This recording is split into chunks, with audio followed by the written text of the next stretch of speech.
Iniciar o curso de Direito Administrativo, né? Como é que vai funcionar?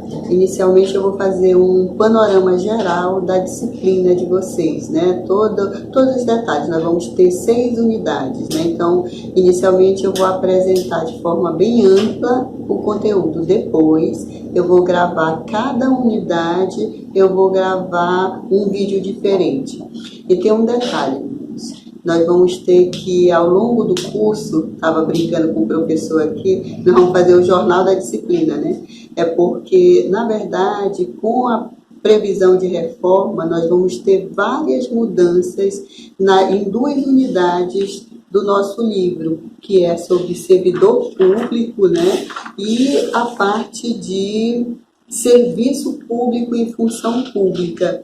Então, como vai ter essas mudanças, ao longo do curso, eu vou ajustando, tá certo? Eu vou apresentar para vocês do jeito que está hoje e como o atual governo, né, quer mudar. O que ele quer mudar, na verdade, dentro desses 2 tempos, ok? Então, vamos lá. A nossa primeira unidade, né, ela é um pouco mais teórica. Nós vamos discutir sobre o histórico do direito administrativo. É interessante que no Brasil nós não temos uma justiça administrativa. Todas as questões de direito administrativo, eles vão para a justiça comum. Mas nós temos em outros países justiças específicas, como é o caso da Justiça do Trabalho no Brasil. Aqui, as questões trabalhistas são discutidas dentro da Justiça do Trabalho e não na Justiça Comum. No Brasil, nós não temos uma justiça administrativa, por isso, as questões administrativas são discutidas na Justiça Comum, ok? Então, essa primeira unidade, ela vai mostrar como foi criado o direito administrativo, por que ele foi criado, o histórico do direito administrativo, ok? O direito administrativo, né, eu vou fazer o contexto geral no mundo, né, como foi que ele surgiu desde do período por exemplo, do João Sem Terra, que faz uma limitação. Na verdade, o direito administrativo, ele limita o poder do Estado, né? Então, a gente vai discutir um pouquinho no mundo, né? E depois a gente vai vir para o Brasil, como é que está no Brasil. E no Brasil, nós tivemos algumas coisas interessantes, né? Por exemplo, a Constituição, ela já no seu artigo 37, né, ela já tipifica os princípios da administração pública. Por sinal, nós discutimos isso no curso anterior, né, sobre a questão dos princípios da administração pública. E depois nós vamos ver algumas reformas que foram feitas, né, depois da Constituição, para que a administração pública tivesse mais, vamos dizer, mais eficácia, fosse mais eficiente do que ela era antes. A unidade 2, ela trata dos agentes públicos. Essa questão dos agentes públicos, como eu disse para vocês, nós vamos fazer alguns ajustes no decorrer do nosso curso. Mas, de qualquer forma, nós trabalhamos basicamente quem são esses agentes públicos? São os estatutários, os seletistas, o empregado público e o regime especial. É interessante que às vezes a gente não sabe o que significa seletista, né? Quem são os seletistas? Os seletistas são as pessoas que são regidas pela CLT e estão dentro da administração pública. Pode? Pode, como é o caso das empresas de economia mista. Por exemplo, a Petrobras, o Banco do Brasil, todos são regidos pela CLT, tá certo? Então, eles são seletistas, mesmo eles estando numa estatal, tá bom? Então, nós vamos ter o emprego público, que também ele é um pouco diferente, a gente vai trabalhar as características dele, e vamos ter os estatutários. O estatutário é os que são regidos pelo regime geral, né? E eles têm estabilidades e tudo mais. Por exemplo, o seletista, ele não tem estabilidade, mas os estatutários têm. Mas isso nós vamos aprofundar na unidade específica. Depois a gente vai ver a competência, né, organizacional. Dentro da estrutura da administração pública, a gente tem que ver como é que ela funciona. Aí a gente vai ver direitinho. E nós vamos ver a diferença entre função pública e cargo público. Bom, é bem tranquilo, vocês vão gostar dos itens, são bem legais. Depois, a gente vai ver a questão da acumulação de cargos. É possível acumular cargos dentro da administração pública? É possível. Nesse item específico, nós temos uma mudança, não é legislativa, mas é uma mudança do órgão fiscalizador, que é a AGU. A AGU que faz essa fiscalização, por exemplo, na administração pública da União. A AGU ela faz toda essa fiscalização para ver se não existe acúmulo de cargo. Por exemplo, a universidade ela tem vários regimes de trabalho. Ela tem 20 horas, 40 horas sem dedicação exclusiva e 40 horas com dedicação exclusiva. Quem tem dedicação exclusiva não pode ter outra atividade em outro local. Mas quem é 40 horas sem dedicação exclusiva, ele pode ter uma outra atividade em outro local tranquilamente, sem problema nenhum.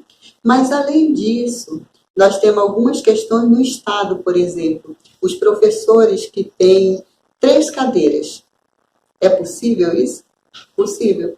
É possível ter isso, inclusive pela lei. Mas agora, com a orientação da AGU, né, nós vamos ter o quê? Nós vamos ter professores que têm 80 horas, como é o caso da Universidade Federal e da Universidade Estadual. Mas isso nós vamos aprofundar depois, tá? Nós vamos ver que os servidores públicos, eles têm vários direitos, mas não esqueçam dos deveres também, tá? Nós vamos analisar os direitos e os deveres do servidor público. E nesses deveres, a gente vai discutir as responsabilidades que um servidor público pode ser responsabilizado. Tipo, ele pode ser responsabilizado civilmente, penalmente e administrativamente. Vamos pegar um exemplo. O único servidor que praticou um ato inadequado dentro da administração pública, no caso da universidade, ele pode sofrer um PAD. Se ele agrediu alguém e violou os direitos individuais de uma outra pessoa dentro da administração pública, essa pessoa pode entrar com uma ação civil contra ele, ou para reparar o dano, ele pode entrar também para solicitar danos morais, e ele também pode entrar com uma ação criminal, com uma ação penal, né? Se ele cometeu algum crime, ele pode também sofrer essa ação penal. Então, na verdade, o servidor público, simultaneamente, não é em momentos diferentes, pelo mesmo caso, ele pode ser punido, ser responsabilizado civilmente, penalmente e administrativamente.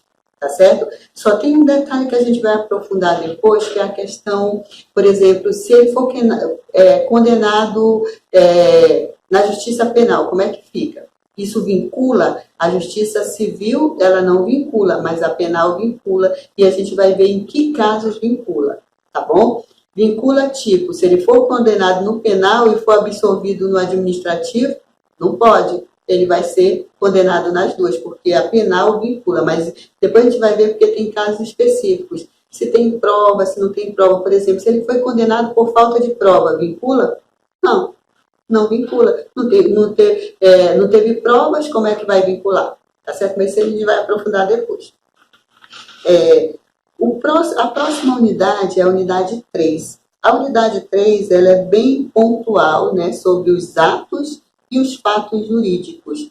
Essa parte aqui é uma parte que não mudou, né? É uma parte que continua funcionando, é uma parte mais teórica, né? E o que mais chama atenção nesse item é a questão da administração determinados atos da administração serem vinculados e determinados atos da administração serem discricionários. Qual é a diferença entre um e outro?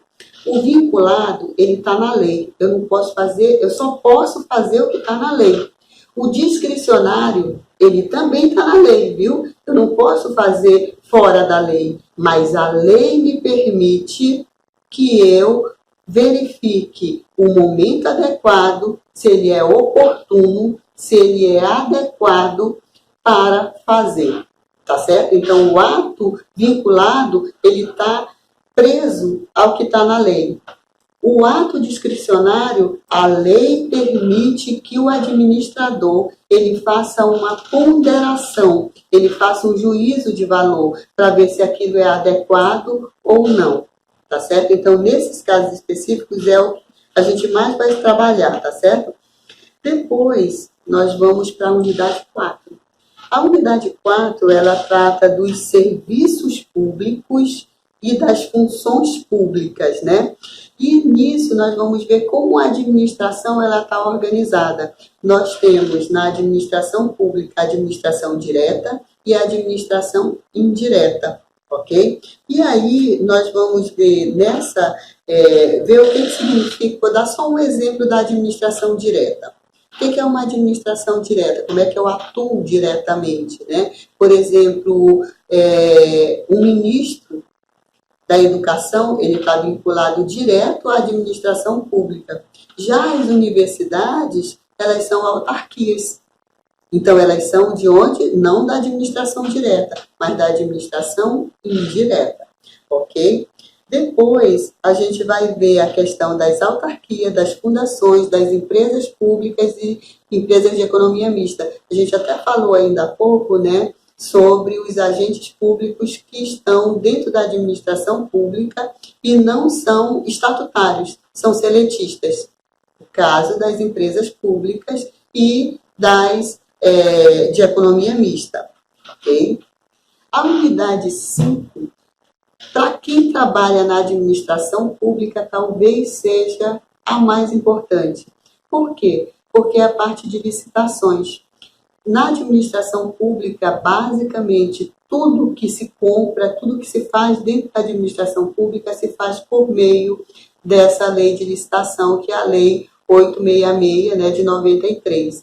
E essa lei, ela sofreu algumas alterações em alguns momentos. Por exemplo, a lei de licitação, ela foi alterada no momento da Copa, para que ela tivesse mais celeridade. E a gente vai discutir especificamente porque o que era exceção se transformou em regra, tá certo? Essa lei que foi criada especificamente para a Copa, ela era uma exceção e depois ela se transformou quase em regra. E é o que a gente vai ver depois, tá certo?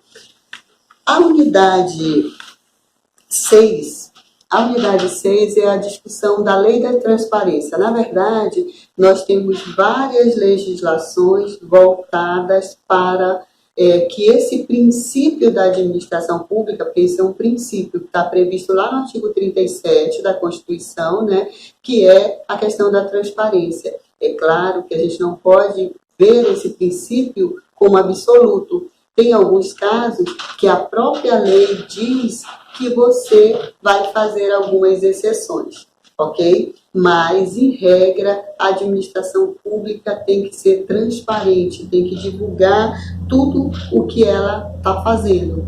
Por isso, tem um caso muito interessante que a gente vai discutir quando a gente for discutir a unidade 6, né? Que é o caso de quando o cidadão comum ele pode acionar os órgãos estatais, né, para proteger o patrimônio público. Nós vamos ter ação civil pública, nós vamos ter ação popular, mas nós também temos uma ação que a gente pode entrar dentro do Tribunal de Contas. O Tribunal de Contas do Estado e o da União também, a legislação específica, ela permite que o cidadão comum ele possa, diante de verificar que há uma irregularidade numa obra, em vez dele procurar um outro órgão, ele pode entrar com a ação direto no Tribunal de Contas. Isso é muito interessante a gente conhecer, porque o cidadão que está no município, lá de Arunepé, por exemplo, de repente ele encontra um problema dentro do município, né, uma construção, algo que está inadequado, e ele mesmo não precisa procurar outro órgão, ele pode fazer pelo Ministério Público, tá certo? Então, assim, esse curso, para quem é da administração pública, ele é fundamental.